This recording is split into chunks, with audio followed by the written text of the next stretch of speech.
Pemirsa, Presiden Joko Widodo mengungkapkan peluang industri pertahanan Indonesia sangat baik. Presiden meminta kepada jajaran terkait untuk mencari mitra kerjasama dengan pihak lain guna mengembangkan alutsista di tanah air.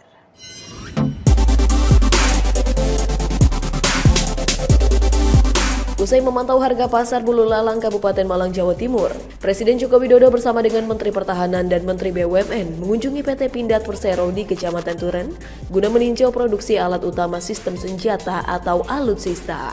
Presiden Joko Widodo mengatakan, industri pertahanan memiliki prospek yang baik dan harus dikembangkan, baik itu terkait dengan peluru, kendaraan maupun senjata. Saya hanya ingin menggarisbawahi bahwa industri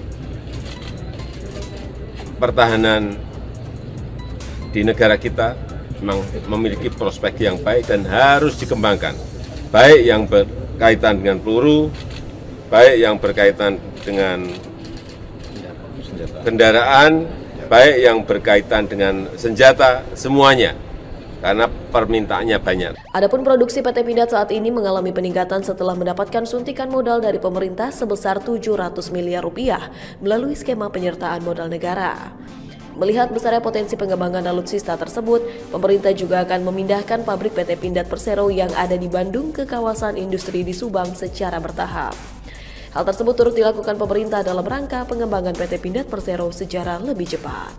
Bahwa akan lebih baik kalau kita bermitra, akan lebih baik kalau kita mencari partner, sehingga pengembangan dari Pindad ini akan menjadi lebih cepat lagi. Setelah ini, setelah mendapatkan tadi input, nanti akan kami rataskan dan kita putuskan akan kemana Pindad dibawa. Tetapi yang jelas yang kedua, akan kita geser Pindad yang ada di Bandung untuk dipindahkan secara bertahap, dipindahkan ke kawasan industri di Subang yang dimiliki oleh Kementerian BUMN. Presiden Joko Widodo menyatakan pemerintah menerima banyak permintaan pembangunan tol dari masyarakat. Presiden menilai tingginya permintaan itu karena manfaat pembangunan tol yang banyak dirasakan oleh masyarakat.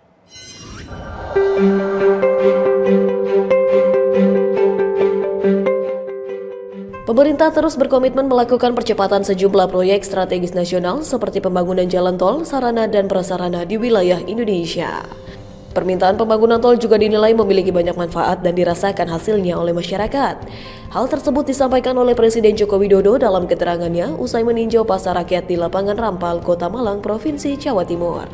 Para kepala daerah, gubernur, bupati, wali kota melihat bahwa tol itu bisa men-trigger titik-titik pertumbuhan ekonomi baru, bisa mempercepat mobilitas orang dan mobilitas barang, mobilitas logistik.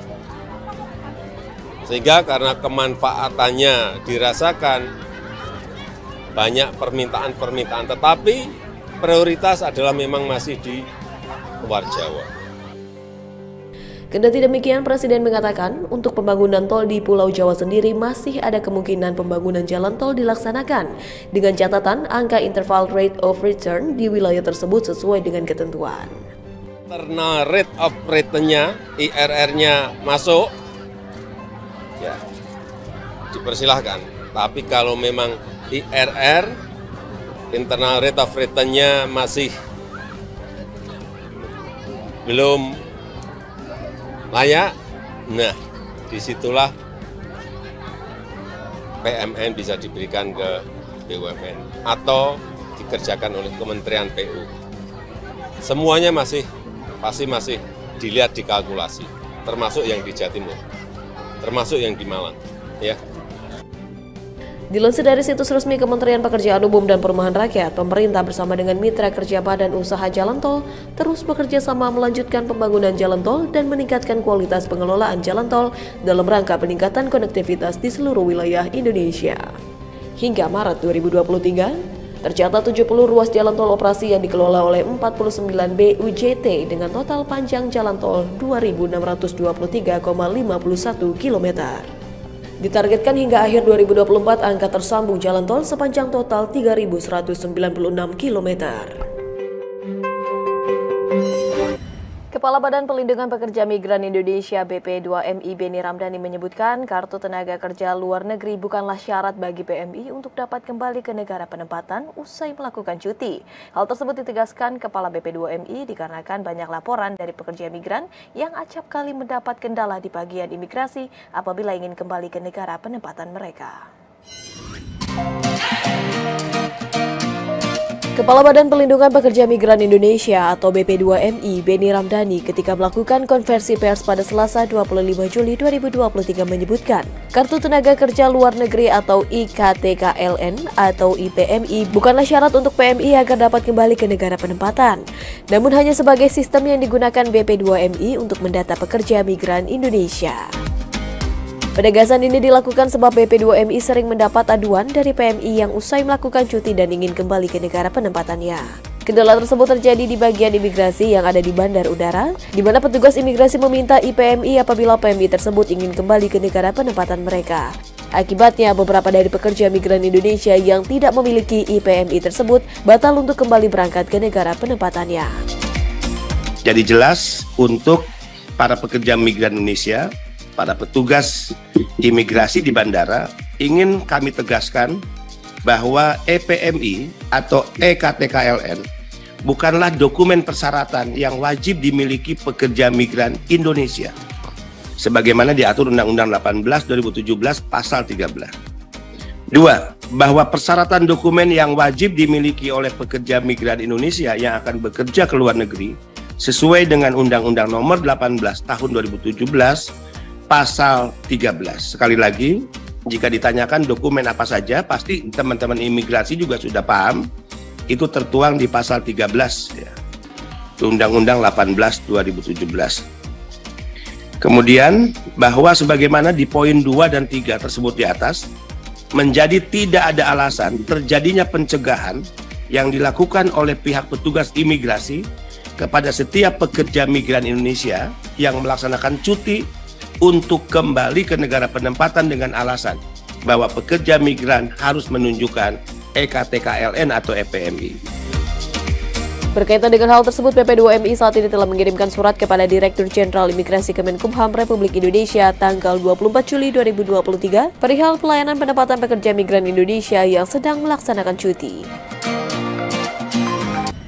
Angka obesitas di Indonesia naik dari 15,3% pada 2013 menjadi 21,8% di tahun 2018 berdasarkan data Riskesda. Pemerintah terus berupaya untuk menekan angka kasus obesitas sampai 3% pada tahun 2030 dengan menerapkan program Isi Piringku sebagai bentuk intervensi yang tepat.